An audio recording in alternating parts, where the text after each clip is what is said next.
क्या बताते हैं कि मानत नामन मोरा साधो मानत नामन मोरा रे, बार बार मैं ये समझाऊं जग में जीवन थोड़ा रे।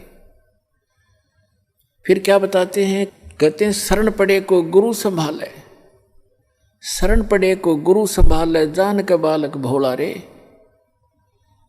कह कबीर तुम चरण चित राखो, जो सुई में डोरा रे। अब देखो परमात्मा कहते हैं कि आपको भगवान यानी दास को तो निमित्त बना रखा है, सारा का सारा कार्य वो कबीर भगवान कर रहे हैं, आपका पिताजी।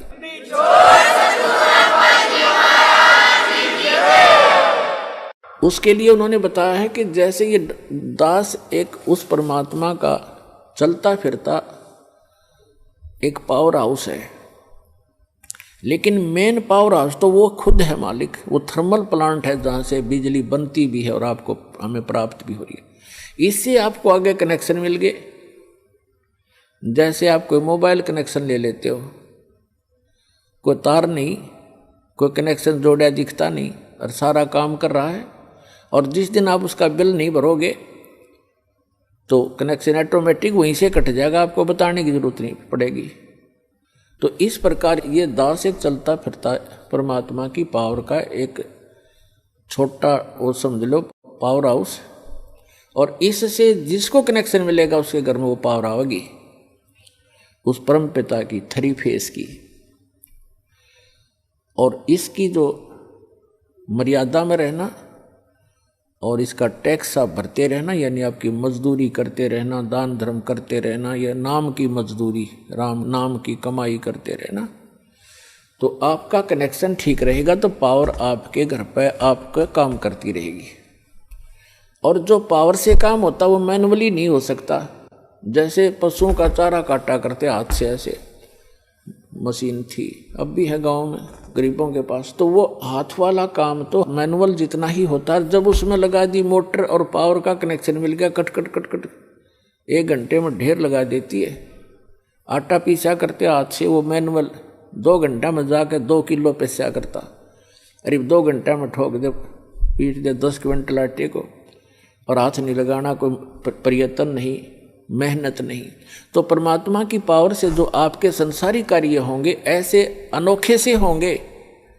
आपको अभी तक पावर का कनेक्शन नहीं मिला था, उन नकली पावर हाउसों से तुम कनेक्शन लिए बैठे थे, जो कीकर के लटकर तार बांध रहे थे अपने, और कहे थे पावर हाउस जितने भी संत और महंत और आचार्य और शंकराचार्य। तो सौभाग्य आपका कि आपको उस पावर का कनेक्शन मिल गया। फिर इस पावर के काम देखियो आप, ठीक है, ये अदृश्य कार्य होते हैं। इस यहाँ की भौतिक पावर का हमने अलग से दिखाई देता, पर ये भी कुछ दिन में आपने न्यारा दिखाई देगा।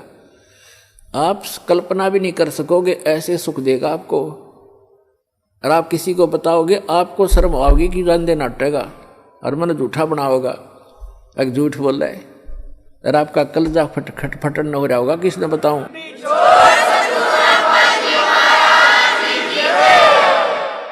तो प्रसंग चल रहा है कि सतगुरु के उपदेश का लाया एक विचार, जय सतगुरु मिलते नहीं हम जाते नरक द्वार। नरक द्वार में दूत सब ये करते खेचा तान, उनसे कदे ना छूटता फिर फिरता चारों खान। 4 खानी में भरमता, 84 लाख योनियों में गधे कुत्ते सुअर की योनि भोगता, और कभू न लगता पार, 100 फेरा सब मिट गया मेरे सतगुरु के उपकार। होय होय, यानी उस गुरुदेव जी के उपकार से ये सारा मेरा झंझट समाप्त हो गया। पुणात्माओं देखो, उद्देश्य रखना अपने यहाँ से पीछा छुटवाने का। ऐसा ज्ञान बता दिया जाएगा, आपको आत्मा से ग्लानि हो जाएगी पुनर्जन्म की, और जब तक आत्मा में हेट नहीं होगी इस पुनर्जन्म की, तो आपका कभी ना कभी पैर फिसल जाएगा। ठीक है, यदि आप पार नहीं हुए तो आपके पास इतना भक्ति धन हो जाएगा कि आपका हजारों युगों तक तो ये काल आपके पंजे धरती पर नहीं टेकने देगा, और इस पृथ्वी पर बिना मोक्ष नहीं हो सकता। ऊपर तो इसका जबरदस्त भयंकर जाल है, वहां आपके पुण्यों का नाश करवाता है। वह देवता बना के, इंद्र बना करके, वहाँ बड़े बड़े आपको होटल बना रखे, नाचना गाना सारा दिन, काम में कोई नहीं, अपनी पूंजी आपकी नाश होती है।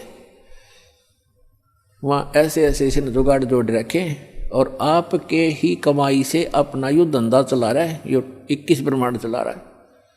आपके पुनों का 10%, किसी रेस्टोरेंट में इसने 15% और किसी में 25% की कटौती यानी कमीशन रखा है। उस कमीशन से ये काम चला रहा है। ये तो एक भिखारी है उस भगवान के आगे, जिसको तुम भगवान मानकर पूज रहे थे ब्रह्म तक। तो पुण्यात्मा यहाँ परमात्मा बताते हैं कि सतगुरु की शरण में आने से आपके ये सभी संकट दूर होंगे, जन्म और मृत्यु का रोग नाश होगा। इसमें प्रथम तो आपको बताया कि गुरु होना चाहिए, और गुरु भी सच्चा हो, सतगुरु हो। तो सतगुरु की जो पहचान आपको बता दी गई है, और जब तक सतगुरु नहीं मिलेगा आपका मोक्ष नहीं हो सकता है। उसके बाद फिर दूसरा आता है कि नम्रता हो। सत्संग में जब प्राणी आवे तो केवल ये उद्देश्य रखे। कैसे? परमात्मा कहते हैं संत मिलन को चालियो तज माया अभिमान, जो जो कदम आगे रखे वो है यज्ञ समान। संत मिलन को चालियो तज माया अभिमान, और जो जो कदम आगे को रखे सो सो यज्ञ समान। अब जैसे आप यहाँ आते हो, आप चाहे कितने धनी हो, कितने आप उच्च पोस्ट प्राप्त हो, चाहे यहाँ का प्रधानमंत्री हो, चाहे पूरी पृथ्वी का राजा हो, परमात्मा के मिलने के लिए जब चले, यानी सतलोक आश्रम बरवाला की तरफ जब चले, कहते हैं संत मिलन को चालियो तज माया अभिमान। और जो जो कदम आगे को रखोगे फिर माया अभिमान से लैस होकर के, रहित होकर के, एक आत्म रूप में, एक दास रूप में आप इधर को प्रस्थान करोगे। आपके एक कदम के रखने की कितनी वैल्यू बताई है, कितना पुण्य होगा आपको। एक अश्वमेघ यज्ञ के तुल्य आपको एक कदम का पुण्य होगा।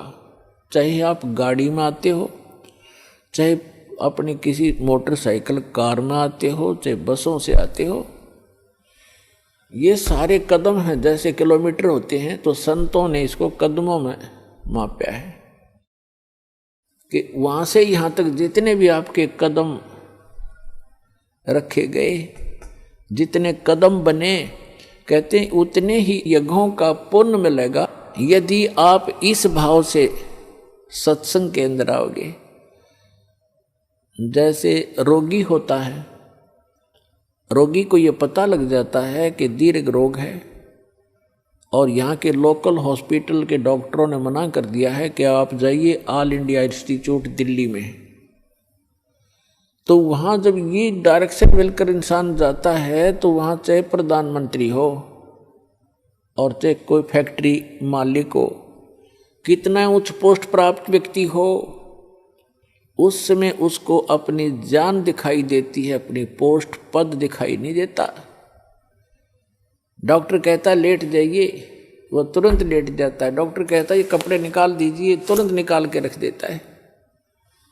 उस समय उसके नखरे खत्म हो जाते हैं और तभी वो उपचार प्राप्त करता है।